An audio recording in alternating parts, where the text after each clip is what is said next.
हिस्सा लिया है, लेकिन फिर भी इन हरकतों से बाज नहीं आ रहे जो इनके नापाक मंसूबे हैं। धन्यवाद रविंद्र आपका।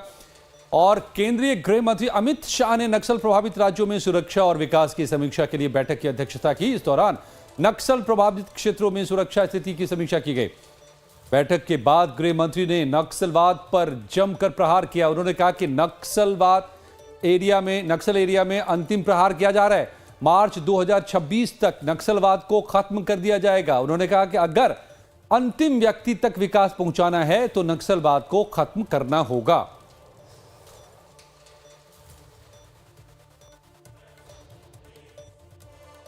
हम सबका लक्ष्य होना चाहिए कि अंतिम व्यक्ति तक अगर विकास पहुंचाना है तो हमें नक्सलवाद को पूर्णतः निर्मूल करना पड़ेगा। और मैं मानता हूं कि 19 से 24 तक इस दिशा में बहुत अच्छा काम हुआ है।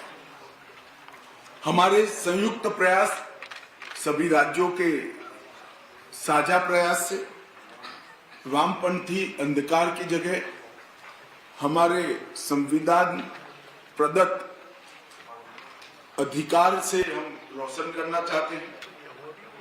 वामपंथी हिंसक विचारधारा की जगह विकास और विश्वास, उसका एक नया युग शुरू करना चाहते हैं।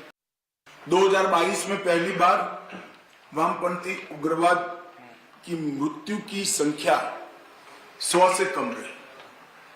30 साल के बाद पहली बार यह आंकड़ा 100 के नीचे टच किया है। वो हमारे लिए बहुत एक प्रकार से आशा की किरण दिखाता है। 14 से 24 में बहुत कम घटनाएं दर्ज होती गई है। ग्राफ लगातार नीचे गया है।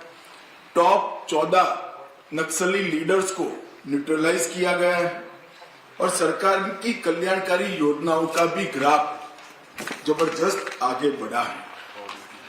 एक प्रकार से इसका विहंगावलोकन करें तो वामपंथी उग्रवाद की लड़ाई अब अपने अंतिम चरण में है, ऐसा हम कह सकते हैं।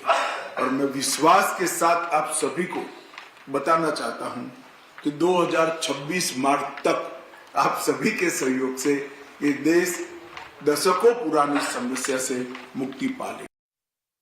नक्सल प्रभावित क्षेत्रों में कानून का राज प्रस्थापित करना और गैर कानूनी हथियारी गतिविधियों को पूर्णतया से बंद करना।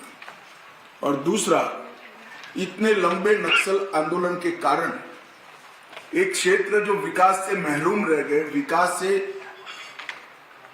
वहां पर पहुंचा नहीं है, उनकी जो क्षति हुई है वो क्षति को बहुत तेजी से भरते हुए, चाहे टेलीफोन कनेक्टिविटी पहुंचानी हो, चाहे रोड की कनेक्टिविटी पहुंचानी हो, चाहे सस्ता अनाज की दुकान और स्वास्थ्य की सुविधाएं पहुंचानी हो, चाहे शिक्षा के क्षेत्र को पहुंचाना है, पीने का पानी पहुंचाना है, ये सारे क्षेत्रों में बहुत तेजी के साथ ये कमी को पूरा करना है। मैं देश भर में नक्सल